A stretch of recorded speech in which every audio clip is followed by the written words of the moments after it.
मैंने तेलंगाना और देश के विकास से जुड़ी हजारों करोड़ रुपए की विकास परियोजनाओं का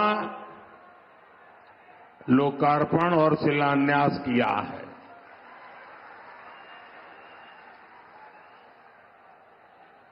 कुछ लोग आदत से मजबूर होते हैं, मेहनत करने की कुछ आदत भी कम होती है और इसलिए बड़ी सरल भाषा में कह देते हैं कि ये तो चुनावी सभा है। मेरे भाइयों बहनों और मेरे कुछ साथी जो भांति भांति का एनालिसिस करते हैं, जरा समझो, ये चुनावी सभा नहीं है। चुनाव की तो अभी घोषणा भी नहीं हुई है। आज देश में विकास का जो उत्सव चल रहा है, उसमें मैं अपने तेलंगाना के भाइयों और बहनों के बीच ये विकास का उत्सव मनाने आया हूं। मेरी बात से आप सहमत हैं ना? सहमत हैं ना? इतनी बड़ी संख्या में माताएं बहनें आई हैं, आप सहमत हैं ना?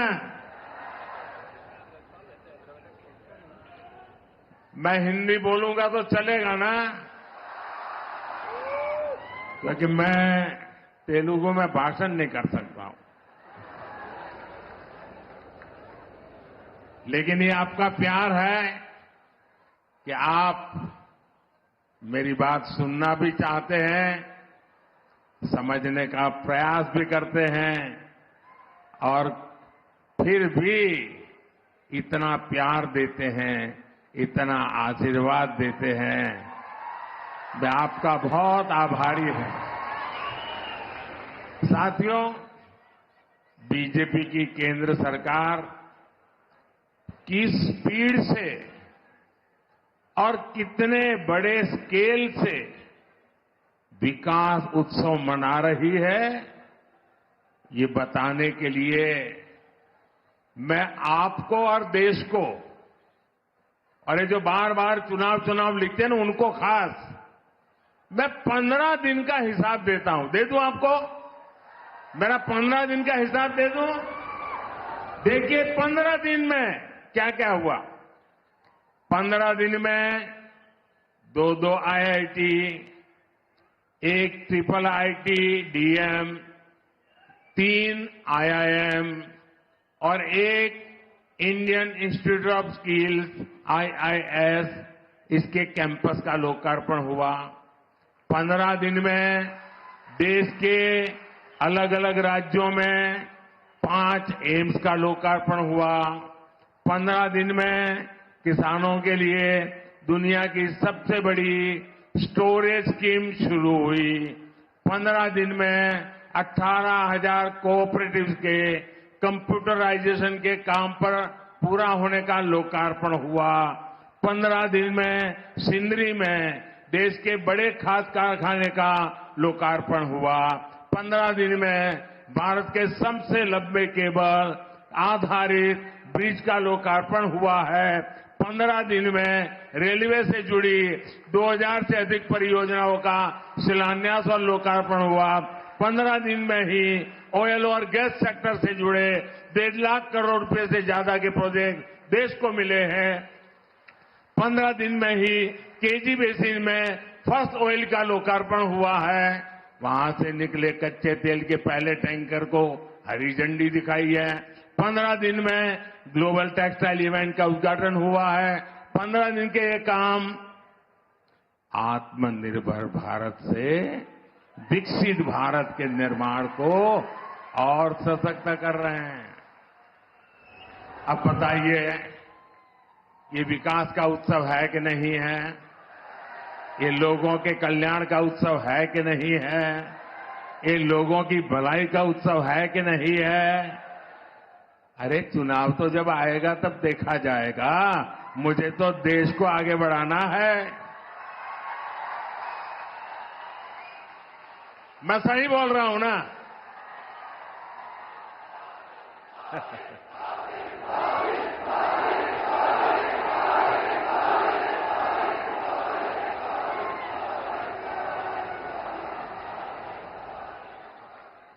साथियों, कल भी मैंने, अब आप देखिए, ये चुनाव करते हैं ना, जरा देखिए, दिमाग खपाइए। कल भी मैंने दिन भर सभी मंत्री और भारत सरकार के सभी वरिष्ठ सचिव अधिकारी, यानी एक प्रकार से टॉप टीम, करीब 125 लोग, पूरा दिन भर उनके साथ बैठा और क्या किया? चुनाव की चर्चा नहीं की। वहां मैंने विकसित भारत निर्माण के लिए एक्शन प्लान पर एक एक मुद्दे की बारीकी से चर्चा की। विकसित भारत के एक्शन प्लान पर देश भर में 15 लाख लोग अब तक अपने सुझाव दे चुके हैं। 3,75,000 से ज्यादा स्टेक होल्डर्स अब तक इसमें सक्रिय रूप से जुड़े हैं। विकसित भारत के विजन को लेकर करीब 3,000 मीटिंग हो चुकी है। 3,000 मीटिंग। देश को विकसित बनाने के लिए दिन रात काम। करीब करीब 1200 यूनिवर्सिटीज ने इसमें हिस्सा लिया है। बड़ी बात यह है कि इनमें अब तक करीब 11 लाख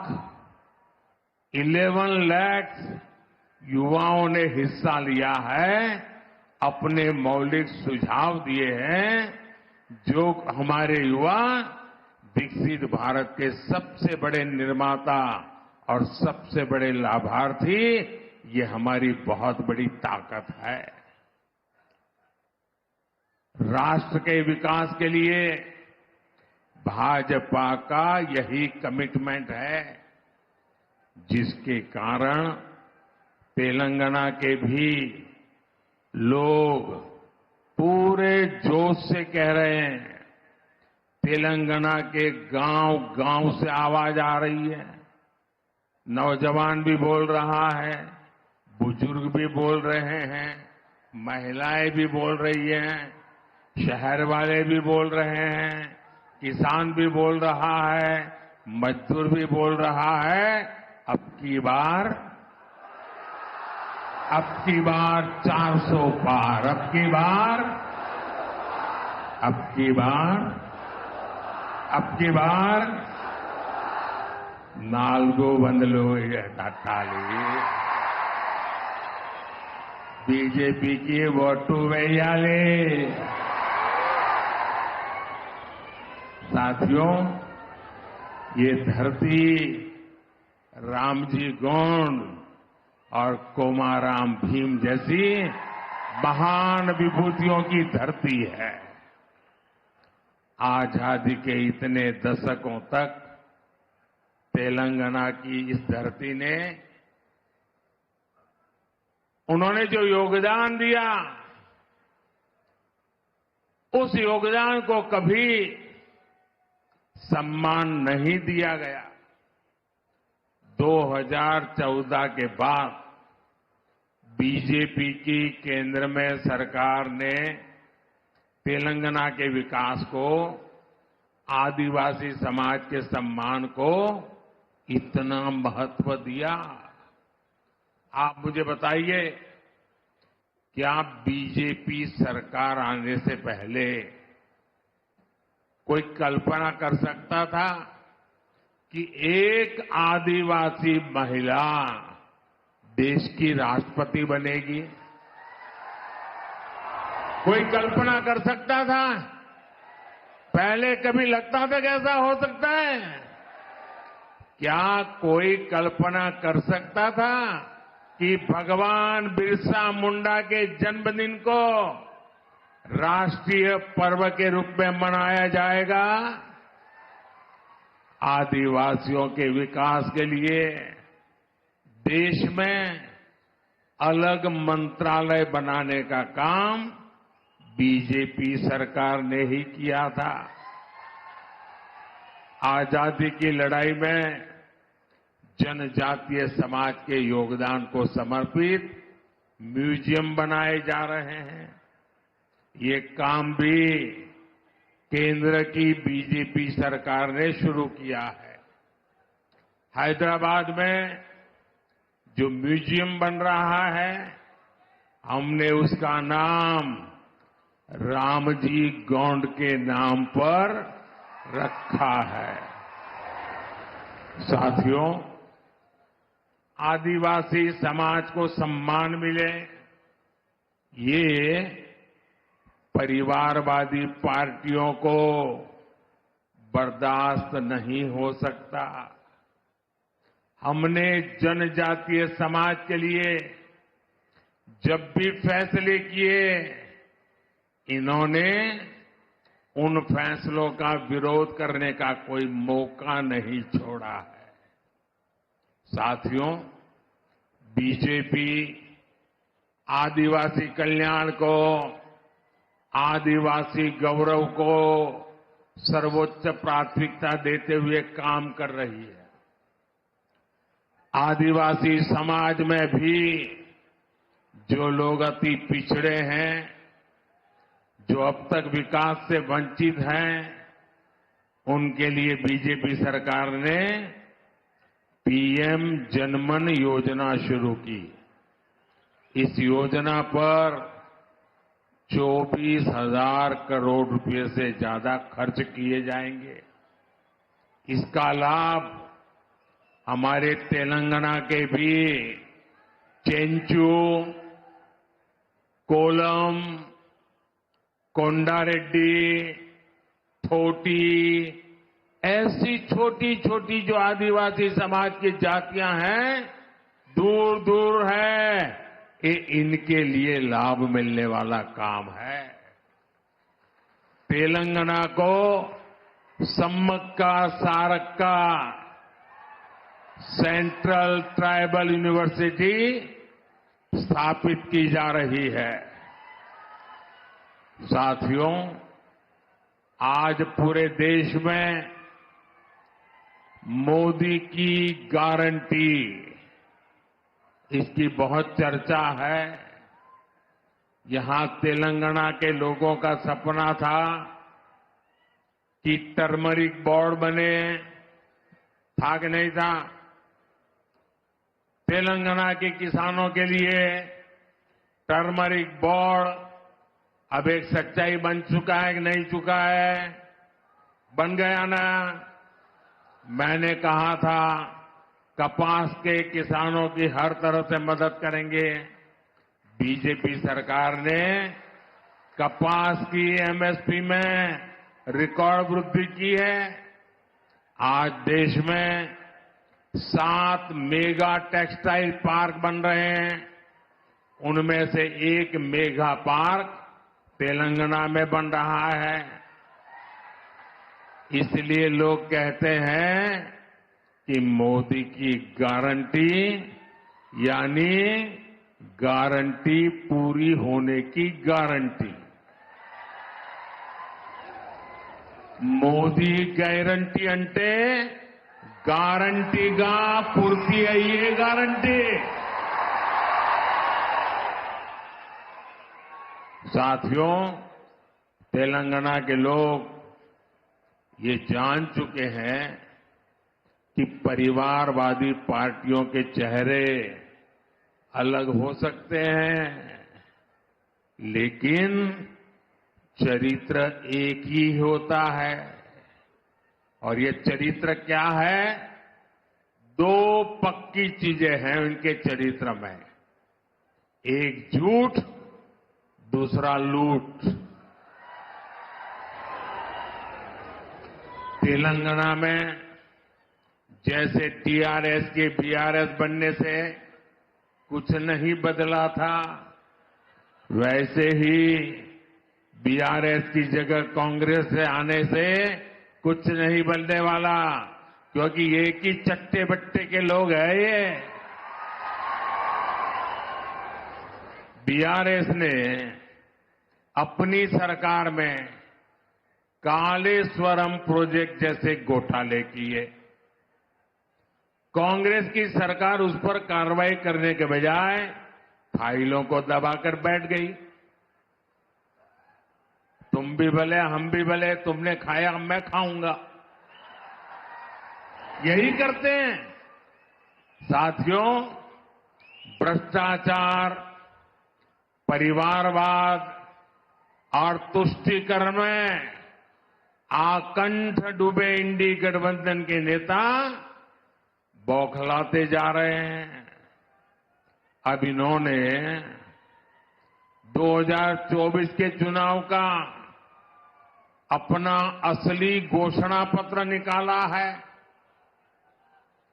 मैं इनके परिवारवाद पर सवाल उठाता हूं तो इन लोगों ने बोलना शुरू कर दिया है कि मोदी का कोई परिवार नहीं है। अब तो कल ये कह देंगे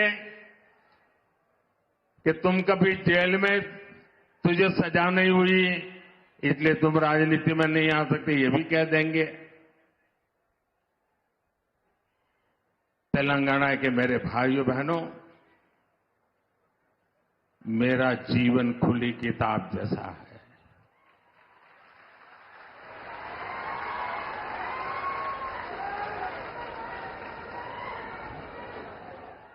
आप मुझे देशवासी भली भांति जानते हैं, समझते हैं।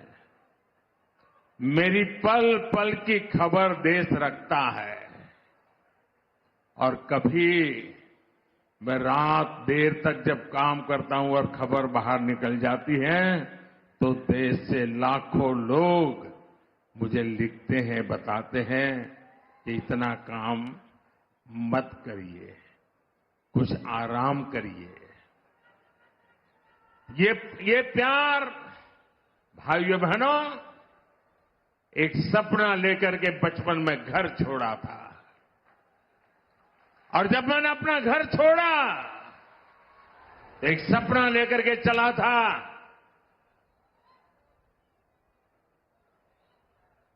कि मैं देशवासियों के लिए जीऊंगा।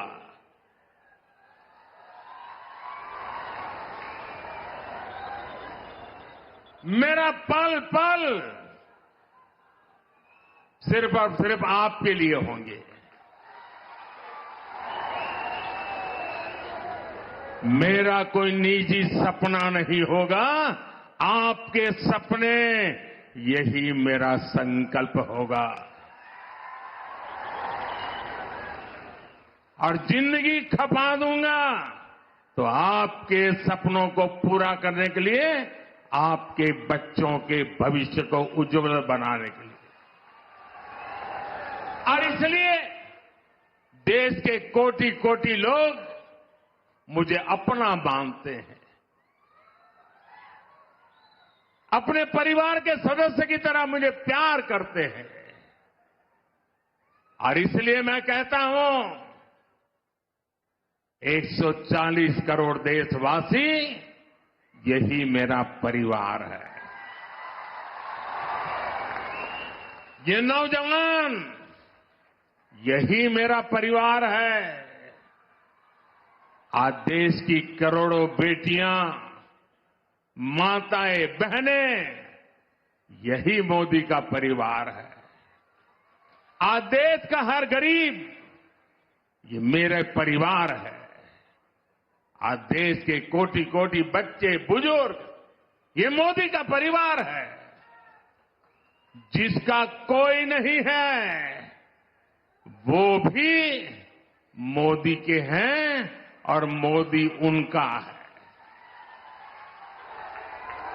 मेरा भारत, मेरा परिवार, मेरा भारत, मेरा परिवार, यही भावनाओं का विस्तार लेकर के मैं सपनों को संकल्प के साथ सिद्ध करने के लिए आपके लिए जी रहा हूं, आपके लिए जूझ रहा हूं और आपके लिए जूझता रहूंगा।